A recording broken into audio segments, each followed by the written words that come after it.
এবার full screen আসছে তাই না? তো যেটা বলছিলাম, আমাদের এখানে তো দু রকম কস্টিং গেল, একটা হচ্ছে অর্ডারিং কস্ট, একটা হচ্ছে হোল্ডিং কস্ট। তার মানে এই যে আমাদের যে অর্ডারিং কস্ট যেটা হলো ওই প্রোডাক্টের জন্য, আর যে হোল্ডিং কস্ট যেটা হলো, এই দুটো কস্টের সমষ্টি কি হবে আমাদের?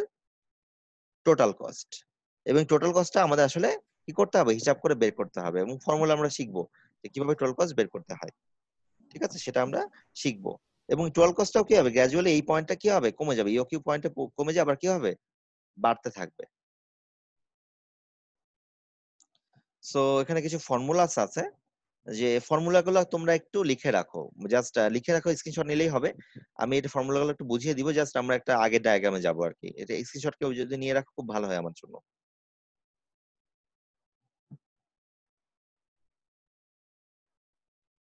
নেওয়া হয়েছে? জি স্যার, জি স্যার। আচ্ছা, তাহলে এখানে দু রকম কস্টিং আছে। আমি এখানে একটা কস্টিং, অর্ডারিং কস্টটা বোঝানো যাবে। আসলে আমাদের কস্টিং হচ্ছে তিন ধরনের, একটা হচ্ছে প্রোডাক্টের দাম, একটা হচ্ছে আনার খরচ, একটা হচ্ছে রাখার খরচ। তো প্রোডাক্টটা তো আমার লাগবে, ওটা আসলে দাম নিয়ে আসলে চিন্তা করে আর লাভ নাই। ম্যানেজ করতে হবে কোনটা, আনার খরচ কিভাবে কমানো যায়, রাখার খরচ কিভাবে কমানো যায়। কারণ ওটা যদি আনি আর রাখার খরচের ব্যাপারে যদি কম কোয়ান্টিটি আনি, তাহলে আমাদের আনার খরচ বা রাখার খরচে কোন কোয়ান্টিটিতে আনলে খরচ কম হবে, সেই কিউ এর ভ্যালুটা আমরা আসলে কিন্তু বের করার চেষ্টা করব। তো যাই হোক, এখানে আমরা খুব সহজ ভাষায় চিন্তা করো, আমার অ্যানুয়াল ডিমান্ড হচ্ছে 10,000 পিস। ঠিক আছে, অ্যানুয়াল ডিমান্ড হচ্ছে 10,000 পিস। আর কোনোভাবে তুমি অ্যানালাইসিস করে তুমি বুঝতে পারলা যে আমাকে 1,000-এর বেশি, 1,000 পিস করে প্রতিবার অর্ডার করলে আমার জন্য ভালো হয়, সব মিলিয়ে তোমার কাছে মনে হচ্ছে। তাহলে বলো তো, এই বছরে কয়টা অর্ডার করা লাগবে?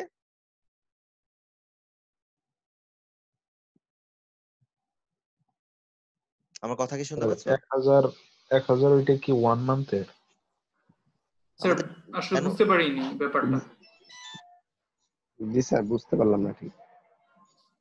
আসসালামু আলাইকুম ম্যাডাম।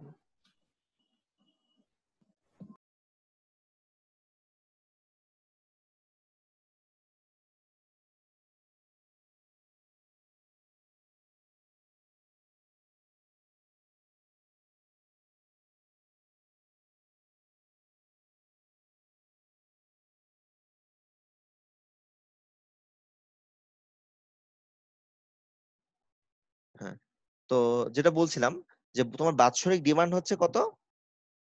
1,000। 10,000। 10,000। বছর আর 10,000, তুমি প্রতিবার 10,000, অর্ডার করো কত? 1,000।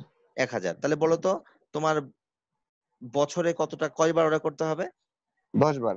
10 বার। 10 বুঝেছি। বার স্যার। আচ্ছা, হ্যাঁ। আর আরেকটা জিনিস যদি বলি, প্রতিবার অর্ডার করতে তোমার খরচ হয় 100 টাকা। তাহলে বছরে কত টাকা খরচ হবে অর্ডারিং কস্ট হিসাবে? 1,000। 1,000 আচ্ছা, টাকা। এবার একটু চিন্তা করো, তোমার ডিমান্ড বছরে কত ছিল, অ্যানুয়াল ডিমান্ড? 10,000। 10,000। 10,000। আর তুমি প্রতিবার অর্ডার করছিলা কত, অর্ডার কোয়ান্টিটি? 1,000। তাহলে এটা গেল। তাহলে তুমি কয়টা অর্ডার করেছো কিভাবে বের করলা, ডি বাই কিউ করলা না? জি স্যার। ফর্মুলাতে আসো, আগে তো জি ভার্বালি স্যার। শিখেছো, আর ফর্মুলাতে ডি বাই কিউ করলা না? আর প্রতিবার অর্ডার করতে তোমার মনে করো অর্ডারিং কস্টকে আমরা বলি এস, অর্ডারিং কস্টকে কি বলি, এস, এস। প্রতি অর্ডার করতে। তাহলে দেখো তুমি এটাই করলা না, D by Q into S করলা না একটু আগে? জি স্যার। মোট কথা কি করলা তুমি আসলে, তুমি কি করেছিলা, 10,000 ভাগ 1,000 করেছো। এটা কি পেলা, এটা কিন্তু তোমার অর্ডার কোয়ান্টিটি চলে আসলো, কয়টা অর্ডার করেছো। তার সাথে জি কি স্যার, ডি করলা, বাই কিউ। তার সাথে তার সাথে তুমি গুণ করলা কি দিয়ে, তোমার, এস দিয়ে। হ্যাঁ এস দিয়ে, মানে কত টাকা তোমার আসলে খরচ হচ্ছে। এটা হচ্ছে আমাদের অর্ডারিং কস্টের ফর্মুলাটা, আমরা এভাবেই করতে পারি। মানে ফর্মুলাটা তো মুখস্থ করলে করাই যায়, মুখস্থর দরকার নেই, জিনিসটা এভাবে আসে। ঠিক আছে, এই যে দেখো, তাহলে আমাদের ফর্মুলাটা কি হবে, অর্ডারিং কস্ট হচ্ছে D by Q into S. তার মানে হচ্ছে আমি বছরে আমার কয়টা অর্ডার করা লাগছে, এবং প্রতিটা অর্ডারে আমার কি পরিমাণ খরচ পড়ছে। আমরা কি বুঝতে পারলাম এটা, অর্ডারিং কস্টটা বুঝতে পেরেছি? জি স্যার। আচ্ছা, যদি জি বুঝতে স্যার। পারি, এটা খুবই সহজ ফর্মুলা। এবং হোল্ডিং কস্ট নিয়ে আসি। হোল্ডিং কস্টে একটু সহজভাবে চিন্তা করো, একটা প্রোডাক্ট রাখতে আমার খরচ হয়, মনে করো একটা প্রোডাক্ট রাখতে আমার খরচ হয় 1 টাকা। যে বছরে যদি আমার 10টা প্রোডাক্ট রাখা লাগে হোল্ডিং কস্টের ক্ষেত্রে, তাহলে কত টাকা লাগবে, 10 টাকা না? 10 টাকা। 10 টাকা। জি হ্যাঁ, স্যার। তার মানে এই 1 টাকার জায়গায় যদি আমি বলি 8 টাকা, তাহলে সমস্যা আছে? না স্যার। আর কত না, কোয়ান্টিটি স্যার। অর্ডার করতে হবে সেটা এখন আমার বের করতে হবে, মানে Q/2 কিভাবে বা কি আসলো, কত কোয়ান্টিটি সেটা আমার দেখতে হবে, সেটা আমার হোল্ডিং কস্টের ব্যাপারে চলে আসবে। এবার আমরা চলে যাব আমাদের সেই প্রথম একটা ডায়াগ্রাম এঁকেছিলাম সেখানে। আচ্ছা চিন্তা করো সেই আগের ইকুয়েশন, আগের জিনিসগুলো সব। তোমার প্রথমে অর্ডার করেছিলে কয়টা? 100টা, এবং প্রতিদিন খরচ হচ্ছে 5 পিসেস 5টা করে। পার ডে, প্রতিদিন খরচ হচ্ছে, তাই তো? জি স্যার। জি স্যার। তাহলে তোমার 20 দিনের প্রোডাক্ট শেষ হয়ে যাচ্ছে। তাহলে এবার চিন্তা করো তো, স্টোরে প্রথম দিন যদি তোমার হয়, স্টোরে কয়টা প্রোডাক্ট আছে? প্রথম দিন হলো 100টা। 100টা। মানে প্রথম দিন 100টা, মানে যেদিন অর্ডার করলাম 100টা থাকবে না আমার কাছে? জি জি স্যার। জি স্যার। তাহলে প্রথম দিন আমার রাখার খরচ কয়টা? 100টার? 100 জি টাকা। স্যার। 100টার। 100 আবার টাকা স্যার। 100 কারণ টাকা না, একটা মানে 100 টাকা টাকাটা না, মানে 100টা পুরো রাখার খরচ আর কি, কোয়ান্টিটি, মানে টাকা তো আসলে পরে ও আচ্ছা। দিতে পারবো 100 পিসের জন্য, তাই না? পরের দিন আবার কমে কত হবে? 95টা রাখার খরচ। 95। 95। পরের দিন আবার কমে 90 হবে। আর লিখছি না সব, এখানে জি লেখা স্যার। অনেকগুলো ঝামেলা। আবার এরকম কমতে কমতে এক সময় কি হয়, লাস্টের দিন আমার রাখার কোনো খরচ আছে এই লটের জন্য, আগের লটের জন্য? না স্যার। তখন তো শেষ হয়ে যাবে স্যার। শেষ হয়ে প্রোডাক্টই যাবে, নাই স্যার এখানে। প্রোডাক্টই নাই, রাখার কষ্ট। খরচও আসলে নাই, থাকবে না। তার মানে জিরো হয়ে গেছে লাস্টের দিন। তাহলে চিন্তা করো, এবার যদি একদিন পরে চিন্তা করি, প্রথম দিন থেকে পরের দিন কত জন ছিল এই জায়গাটাতে? কত জন ছিল? 95। 95 না? জি স্যার। একদিন জি স্যার, পরে 95। 95। জি আর স্যার। যেদিন 95। যেদিন স্টক আউট হয়ে যাবে তার একদিন আগে কতটা ছিল? 5টা। 5টা। এই তো বুঝে গেছে, 5টা।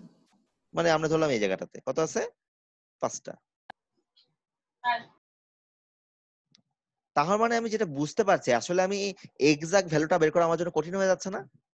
যে মানে এরকম প্রতিদিনই তো খরচ হবে, আমি প্রতিদিন হিসাব রাখতে পারবো? না স্যার, একটু ক্রিটিক্যাল হয়ে যাবে। ক্রিটিক্যাল হয়ে যাচ্ছে ব্যাপারটা। এই জন্য খেয়াল করো, আমরা যদি অর্ডার যেদিন প্রথমে প্লেস হলো অথবা যেদিন শেষ প্লেস হলো, আমরা যদি হিসাব করি, তাহলে এটা কয় দিনে রাখার খরচ বলো তো? প্রথম দিনে রাখার খরচ আর শেষ দিনে, তাহলে কত কোয়ান্টিটি রাখলাম প্রথম আর শেষ দিন মিলিয়ে? স্যার 20 দিন। না না, কত পিস রাখলাম, কত piece? 100 piece sir. 100 100 piece piece. Sir. কয় 100 দিনের জন্য? পিসই তো স্যার। কয় দিনের জন্য? 20 দিনের জন্য। 20 না না দিনের না 20 জন্য। দিন। না না না, 2 দিনের জন্য। 2 দিন কেন স্যার? প্রথম দিন আর স্যার শেষ বুঝলাম দিনের। স্যার। প্রথম দিনের 100। ও আচ্ছা ও প্রথম দিনে 100টা রেখেছি, জি মাঝখানে একটা স্যার, হিসাব পরে বুঝছি স্যার। করছি, মাঝখানে ওকে হিসাবটা স্যার। পরে করছি। 0। 0। জি স্যার জি আচ্ছা স্যার, এবার বুঝছি। দ্বিতীয় দিন হিসাব করো তো। প্রথম দিন শেষে মানে দ্বিতীয় দিনের শুরুতে 95 স্যার 95 95। আর আর 5। 5। তার মানে জিনিসটা আসলে আমি সরাসরি বলতে পারতাম, এটা আসলে কি ঘুরিয়ে ফিরে হচ্ছে আমাদের ডাটাগুলা অ্যাভারেজ প্রিমিয়ার।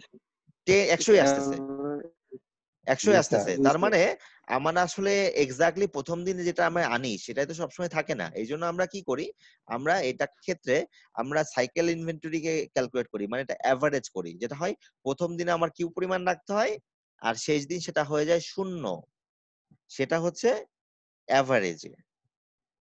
বুঝতে পারলাম? Q/2 কোয়ান্টিটি প্রোডাক্ট আমাকে রাখতে হয় পুরো একটা সাইকেলে। তাহলে বলো তো একবার Q/কোয়ান্টিটি, এবার আগের মতো ফিরে আসি। স্লাইড কি দেখতে পাচ্ছি? জি স্যার। স্যার হুম। তার মানে আগের মতো চিন্তা করো, তার মানে এখন আমাদের আসলে কি হচ্ছে, আমাদের প্রোডাক্ট রাখতে হবে কি Q/2,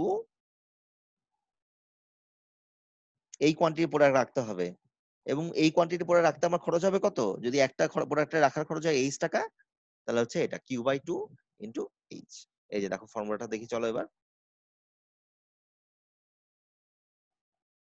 এই যে, আমার মাউসটা ঘোরাচ্ছি, দেখতে পাচ্ছ কিনা?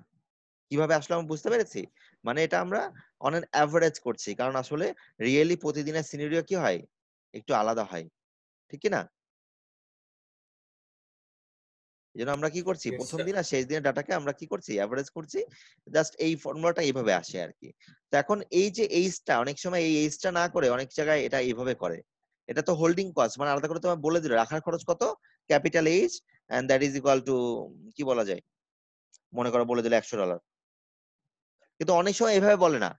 আমরা অনেকে যারা বিজনেস করি আমরা এভাবে হিসাব রাখি না। আমরা কিভাবে হিসাব রাখি জানো? আলাদা একটা কস্টিং হিসাব করা থেকে এভাবে হিসাব করা যায় যে প্রোডাক্টের যা দাম তার 10% আমার হচ্ছে রাখার খরচ। বুঝতে পারলাম? তার মানে প্রোডাক্টের প্রাইজিং বা কস্ট হচ্ছে কত? মনে করো $10। প্রোডাক্টের কস্টিং কত? $10 $10। আর তোমাকে বলে দিল এইটা 10% হচ্ছে রাখার খরচ। তাহলে বলো তো তোমার হোল্ডিং কস্ট কত হয়েছে? $1 এই তো $1 করে ফেলেছো। কিভাবে করলা জানো? আমাকে বলো তো। 0.1 ইন্টু 10 না? জি স্যার। এই 10টা কি? স্যার 10টা হলো টাকার পরিমাণ, মানে টাকা। মানে সি সোজা বাংলায় জি প্রোডাক্টের কস্ট। স্যার। আর স্মল এই এইচ পার্সেন্টেজটা কি? স্যার ওই যে মানে হোল্ডিং পার্সেন্টেজটা, মানে এই তো কস্ট চমৎকার ওয়ার্ডটা বলে ফেলেছে। এটার নাম আসলেই হোল্ডিং পার্সেন্টেজ, এবং এটাকে আসলে ক্যাপিটাল এইচ দিয়ে না দিয়ে এটাকে স্মল এইচ দিয়ে ডিনোট করা হয়। যখন হোল্ডিং পার্সেন্টেজ থাকবে এটাকে স্মল এইচ বলা হয়। তার মানে ফাইনালি এই ফর্মুলাটা আমাদের কি আসলো? যদি এখানে ওইভাবে লেখা নাই ডিটেলস, আমি বলে দিচ্ছি। H equal to small H C. মনে থাকবে ফর্মুলাটা কিভাবে আসছে? বুঝতে পেরেছি? আমি কিন্তু পুরো ফর্মুলা মুখস্থ করাইনি, সবগুলা কিভাবে এসছে আমি হিসাব করে করে বুঝালাম। স্টিল মুখস্থ না করলেও সমস্যা নাই, এবার তো ওপেন বুক এক্সাম, সব দেখে দেখে করতে পারবা। ক্লিয়ার কিভাবে আসছে? অনেক ক্ষেত্রে এইচ স্মল এইচ সিটাও আসে আর কি, এরকম অঙ্ক এখানে থাকতে পারে, আমি দেখাবো আর কি। তাহলে এটা গেল। তাহলে এই টোটাল কস্টের যে ইকুয়েশনটা, এটা কি সবার কাছে মোটামুটি পরিষ্কার হলো? তাহলে মানে কি, দুটা কস্টকে আমি যোগ করলে কি পাবো? এই টোটাল কস্ট। এই টোটাল কস্টটা কি 3 মাসের খরচ না 6 মাসের খরচ? স্যার 1 বছরের। 1 বছরের। এটা মনে রাখতে হবে, এটা যেন মনে থাকে অ্যানুয়াল। নাকি? এই দেখো অ্যানুয়াল, সব অ্যানুয়াল এখানে, সবগুলা কস্টিং স্যার। কিছু অ্যানুয়াল জি হিসাব স্যার, করা হয়েছে। এটা তো উনি প্রথমেই বলছেন স্যার। হ্যাঁ হ্যাঁ, তারপরেও এটা 1 অনেকে বছর। ভুল করবে। তাহলে এরপরে আমরা টোটাল কস্টটাকে ডেরিভেটিভ করি। হুম, এই যে এখানে এই যে এই জিনিসটা তো আগেই বলেছে, ওই যে যেখানে ইন্টারসেক্ট করছে, তাই না? ইন্টারসেক্ট করলে কি হবে? ওই জায়গাতে অর্ডারিং কস্ট আর হোল্ডিং কস্ট সমান হয়ে যায় না? এই যে কার্ভটা দেখি আমরা, চলো জি এই যে স্যার। কার্ভটা, তাহলে তাহলে তার মানে কি দুটো ভ্যালু সমান হবে কিনা আমরা ইওকিউ মডেলের ক্ষেত্রে? বুঝতে পারছি, জি স্যার, দুইটা ভ্যালু সমান। সমান হবে। তো এটাও কিন্তু আমাদের খেয়াল রাখতে হবে যে টোটাল কস্ট যদি পাই, ইওকিউ মডেল ফলো করলে দুটা কস্টে আমাদের কি হবে? ওখানে সমান হবে। এই টোটাল কস্ট সমান থেকে আমরা এই কিউ ইকুয়াল টু এই ফর্মুলাটা বের করি। কিভাবে বের করি আমরা একটু পরের স্লাইডে আছে, আমরা ডেরিভেটিভ করা হয়েছে এখানে। ডেরিভেটিভটা ওইভাবে দেখাবে না, তোমরা দেখে নিবা। এটা কি করেছি? টোটাল কস্টকে আমরা কিউ এর সাপেক্ষে ডেরিভেটিভ করেছি। করার পর কিউ এর ভ্যালু 2ds/h আছে। এই ডেরিভেটিভটা তোমরা বুঝে নিবা। আমার মনে হয় এটা তোমরা ডেরিভেটিভ তো ক্যালকুলাস করে আসছো এইচএসসি তে, এখনো ম্যাথে করছো, সো এটা আসলে এত ডিটেইলসে যাওয়ার দরকার নেই। বা ডেরিভেশন তোমাদের পরীক্ষাও লাগবে না, জাস্ট ফর্মুলাটা কিভাবে আসছে সেটা দেখালাম, ঠিক আছে? এবং ডেরিভেটিভ করে আমরা কিউ ইকুয়াল টু, এই কিউটা কি জানো আমাদের? সেই ইও কিউ। কিউটা কি? অপটিমাম। এটাই হচ্ছে অপটিমাম। Optimum quantity. মানে এটা অনেক জায়গায় অপটিমাম বলে, অনেক জায়গায় কিউ স্টারও বলে। এখানে কিউ অপটিমাম বলেছে না, অনেক জায়গায় কিউ এর উপরে স্টার দিয়ে অনেক বই এভাবে লেখে। তাহলে এখানে ডি মানে জানো কি? Annual demand. জি স্যার। এস এসটা হলো জানো কি? কস্ট। সেটআপ কস্ট বা অর্ডারিং কস্ট। আর জি এসটা স্যার। কি?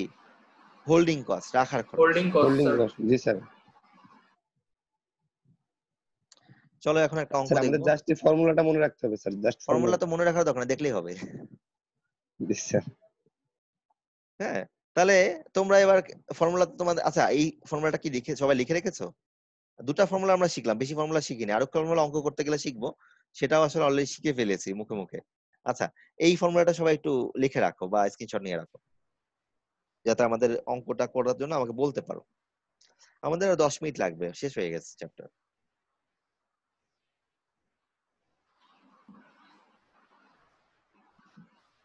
জি স্যার, তুলেছি।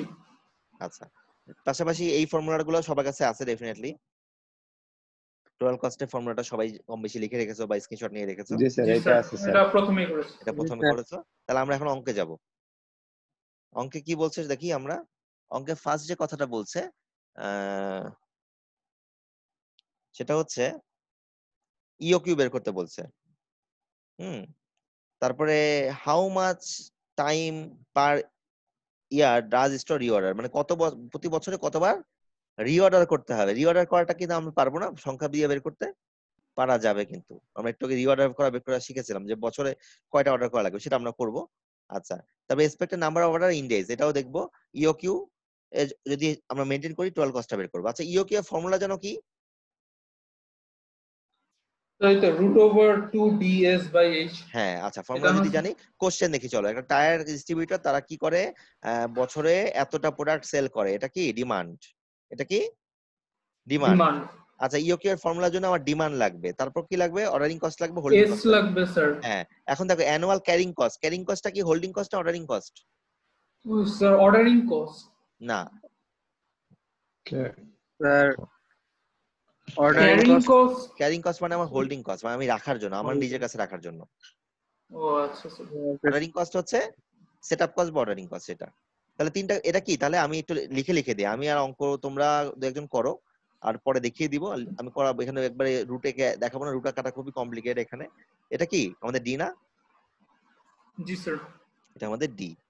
আর এটা হচ্ছে অর্ডারিং কস্ট, সো এটা কি এস। সবাই ক্যালকুলেটর বের করো, করে একটু করো যে ইওকিউ কত আসে, অনেকে করেও ফেলতে পারে এতক্ষণে।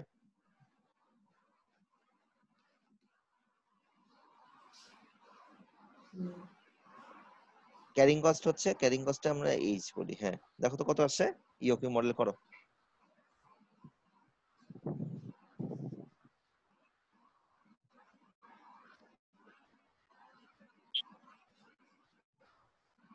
স্যার $300। কি ইওকিউ কি ডলারে হয় নাকি? ও স্যার এটা তো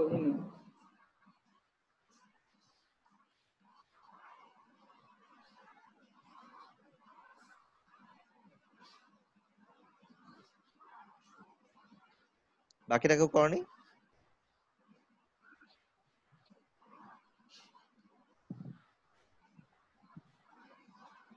আমরা ফর্মুলা 300 আসছে। কত? স্যার 300। 300 জি স্যার $300। আবার বলে ডলার।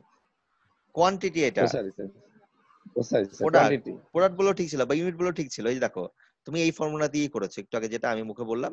দেখো 2 হচ্ছে আমাদের কনস্ট্যান্ট ছিল, ডি হচ্ছে যে রাইটে লিখে রেখেছি 9600, আর এস কি 75, আর জি স্যার। সাথে হচ্ছে এইচ হচ্ছে 60। Ordering cost. তাহলে এই সব মিলিয়ে আমরা কিন্তু লিখে দিই, এটা পাইছে যে আমরা 300 কোয়ান্টিটি পেয়ে গেলাম। আচ্ছা, এখন বলতেছে how many time store reorder, store কতবার রিঅর্ডার করবে বছরে। আচ্ছা বলো তো, বছরে আমার ডিমান্ড কত? স্যার 9600। প্রতিবার অর্ডার করি কয়টা? 9600 স্যার।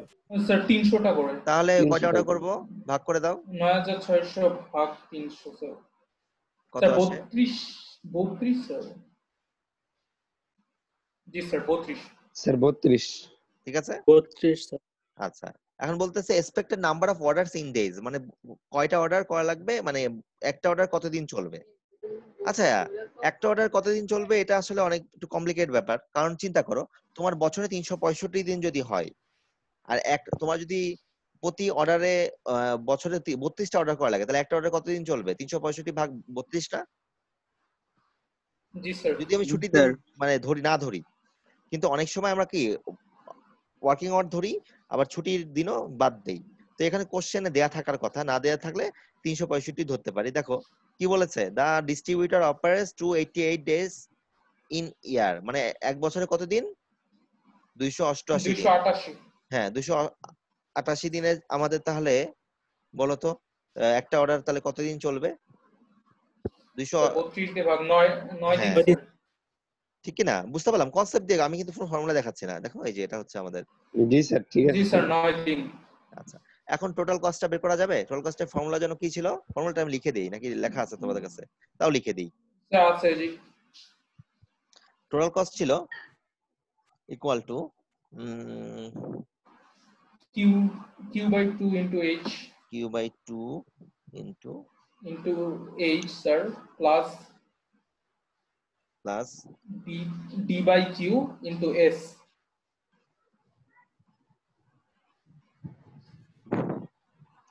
তাই না? এখন কিউ জি এর স্যার। ভ্যালু জানি, কিউ এর ভ্যালু 300, জি স্যার। 2 জানি, এইচ জানি, সব জানি। টোটাল কস্ট বের জি করা স্যার। যাবে না? অবশ্যই স্যার। করে স্যার ফেলো। 4800।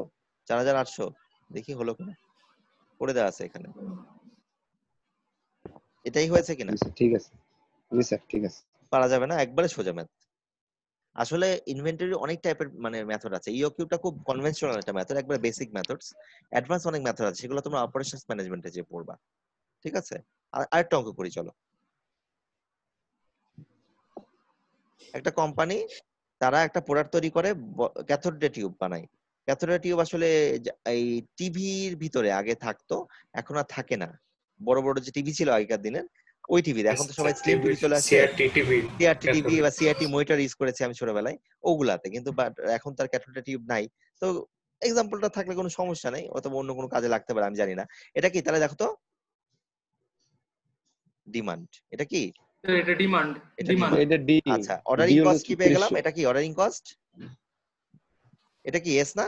31। Yes sir. জি স্যার, তাহলে এগুলো 31। আগে মুছি, আগের জিনিসগুলো মুছি, নতুন করে লিখি, তারপর তো তোমরাই করবা সব। তাহলে ডি ইকুয়াল টু পেলাম হচ্ছে 3600। এটা কিন্তু কি ডাবল ডিমান্ডটা ডাবল খেয়াল করবা, কোশ্চেনে বছরে দেয়া আছে কিনা দেখো। এখানে ডিমান্ডের কথা বলে দেয়া আছে ইন ইয়ার, ভালো করে দেখছো? ইন ইয়ার দেয়া আছে। জি স্যার। এটা Yes, কিন্তু sir. মানে ভুলভাল করে ফেলো না আর কি।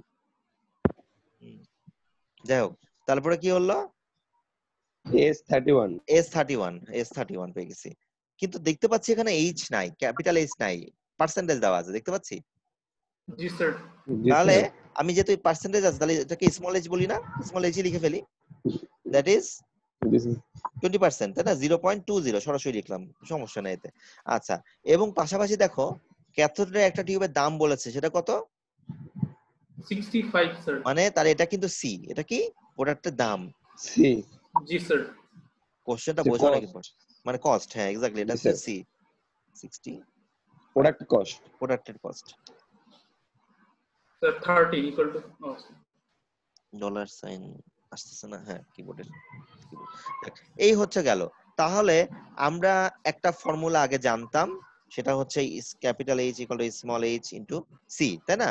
তুমি জি স্যার। একবারে জি স্যার। সরাসরি মেইন ফর্মুলাতেও কি করতে পারো, সরাসরি এই ফর্মুলাটাকে বসিয়ে একবারে বের করে ফেলতে পারো, কোনো সমস্যা নেই কিন্তু। মানে তখন জি ফর্মুলাটা স্যার। মডিফিকেশন কি হবে, কিউ/2 into H small H C, H C. সমস্যা নাই, এটাতে কোনো সমস্যা নাই। Yes, পাশাপাশি স্যার ইওকিউ এখানে মডেলের, এইচটা পার্সেন্টে দেওয়া আছে তাই ছোট এইচ স্যার। হ্যাঁ হোল্ডিং পার্সেন্টেজ মানে আমরা সবসময় বলবো কি এটা স্মল এইচ, হোল্ডিং পার্সেন্টেজ যদি থাকে। Okay sir.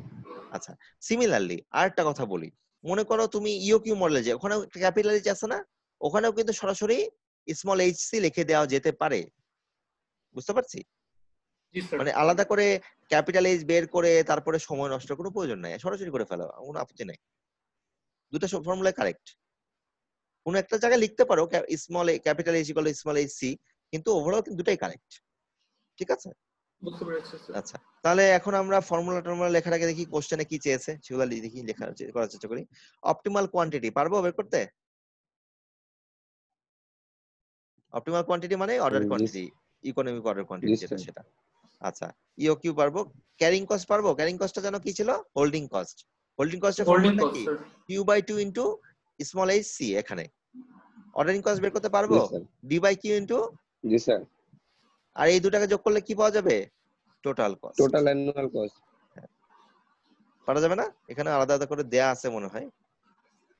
স্যার কোশ্চেনটা একটা আরেকবার দেখাতেন স্যার, কোশ্চেনটা একটা পিক নিতাম। পিক নেওয়ার দরকার কি, স্লাইড একটু পরে দিয়ে দিব, আর রেকর্ডিং এ তো আছেই। স্যার অপটিমাল কোয়ান্টিটি জানি কি বলেছিলেন স্যার? অপটিমাল কোয়ান্টিটি মানে ইওকিউ, একই জিনিস। ও আচ্ছা, ঠিক আছে স্যার। কারণ ওই যে আমরা যখন লিখেছিলাম, আমরা যখন ওখানে ফর্মুলা লিখেছিলাম, নিচে ওপিটি লেখা ছিল, অপটিমাম বা অপটিমাল, অনেক কিছু বলে, একই জিনিস। আচ্ছা, ওকে স্যার। তাহলে দেখো এটা হচ্ছে আমাদের কি, এই যে দেখো এখানে কিন্তু আবার ভেঙে বের করেছে, দেখো কি করেছে, দেখো এইচ এর মানটা বের করে নিয়েছে, তাই না? আমি কি জি শিখলাম, স্যার।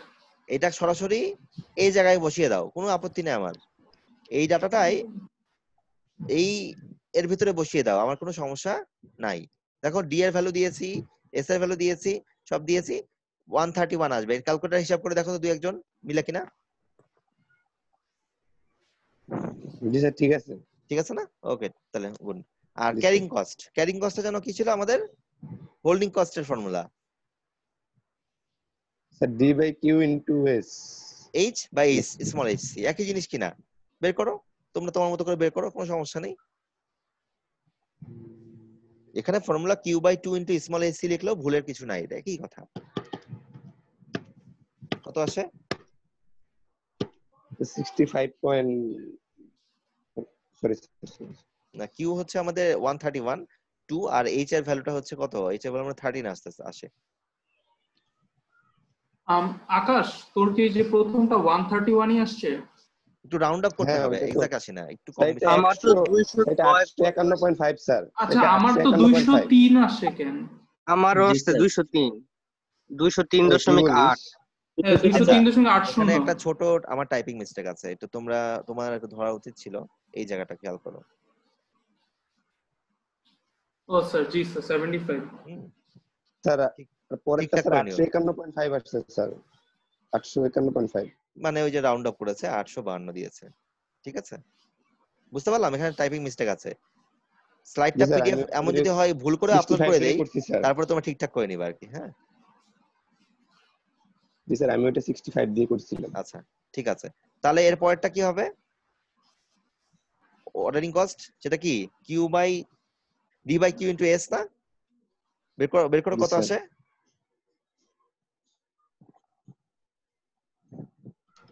স্যার 65 দিয়ে করলো স্যার স্যার 131 আসছে, 131 আসে না, 181 উপরে, 181 উপরে।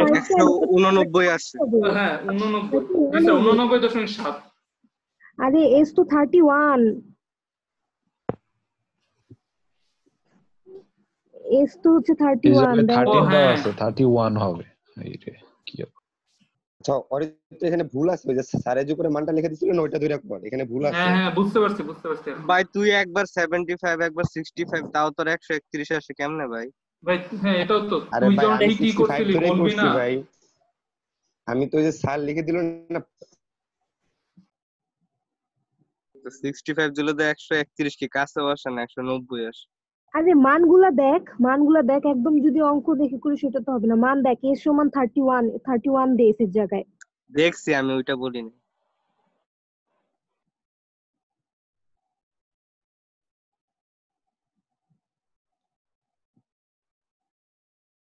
দেখো এখানে ব্যাপারটা হচ্ছে ফর্মুলা দেখিয়ে দিয়েছি, অঙ্ক না করলেও তোমরা পারার কথা। এখানে টাইপিং দু একটা এদিক ওদিক থাকতে হবে, এর জন্য এত সময় নষ্ট বা ঝগড়ার কোনো প্রয়োজন নাই, ঠিক আছে? একটু ঠান্ডা মাথায় দেখবা, ফর্মুলা আছে আমার সামনে, পড়ে দেখবা অঙ্কটা মিলে কিনা, দ্যাটস ইট। অর্ডারিং কস্ট কি পারা যাবে? জি স্যার। জি পড়ে স্যার। দেখো তো কত আসে, ডি এর ভ্যালু, কি এর ভ্যালু সব ধরে দেখো ঠিক আছে কিনা।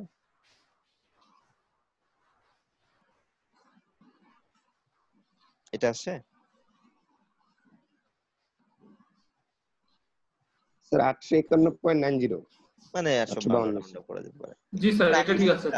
বলেছিলাম, যে অর্ডারিং কস্ট আর হোল্ডিং কস্ট কি হবে, সমান হওয়ার কথা কিউ মডেলে, দেখো হয়ে গেছে।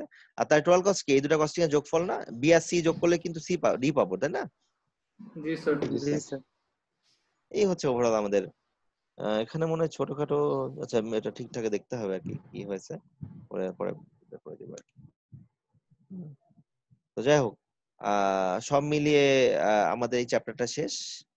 এখন একটা ছোট প্রশ্ন, যে এখানে তো একটা পড় দেখালাম, যদি 3টা প্রোডাক্টের কথা বলি, 10টা প্রোডাক্টে বলি, আমরা পারবো? এখন আপাতত যেভাবে শিখেছি পারবো না? স্যার জি স্যার। আলাদা আলাদা করে তিনটার বের করে পরে যোগ করলে? একই কথা। জি স্যার। এটাই তো, এছাড়া বাইরে তো জি আমরা স্যার। কোনো জানি না, কিন্তু জি স্যার। মাথা খাটাতে হবে যে আমি এখন একটা শিখেছি, তোমাকে যদি এখন বাই চান্স কেউ বলে বসে, কোনো একটা ফ্যাক্টরিতেই গিয়েছো, বলে যে আমাকে একাধিক প্রোডাক্ট আমি কিভাবে করবো, আপনি একা শিখে আমার হবে? তখন জবাব দিতে হবে যে আমি একটা শিখেছি, তার মানে কি একটাকে আমি 100 বার করবো? আর 100 বার আসলে হাতে করা কোনো, হ্যাঁ সরি, বের করবো, এটা কি গুণ দিয়ে দিলেই তো হবে, যে কয়টা বের করতে বলবে? না সবগুলোর না, কস্ট এক থাকবে না, তাই না? এক একটা ক্যারিং কস্ট আলাদা হতে পারে। তাই না? আলাদা Carrying cost, প্রোডাক্টের মানে কস্ট মনে করো আলাদা। 3টা প্রোডাক্ট তোমার কাছে আছে, তুমি একটা দোকানের মালিক, সেই দোকানে তোমার 3 রকম প্রোডাক্ট আছে, 3টা প্রোডাক্টের কস্টিং 3 রকম হতে পারে, একও হতে পারে। সব ভ্যালু যদি একরকম হয় তবে গুণ করে দিলে হয়, ঠিক কি না? কিন্তু যদি জি সব স্যার। ভ্যালু যদি আলাদা হয়, মানে যে একটা ভ্যালু এদিক ওদিক হয়, তাহলে কিন্তু 3টা আলাদা করে বের করা লাগতে পারে, কথার কথা জাস্ট বলছি। আর এগুলা সবগুলা যোগ করলে কি পাবো, আমার বাৎসরিক খরচ পাবো। এই কস্টিংটা কিন্তু প্রোডাক্টের কস্টিং হিসাব করা হয়নি, এখানে শুধু আমার মেইনটেনেন্স কস্টিং হিসাব করা হয়েছে, মানে রাখার খরচ আর আনা খরচ, ঠিক আছে?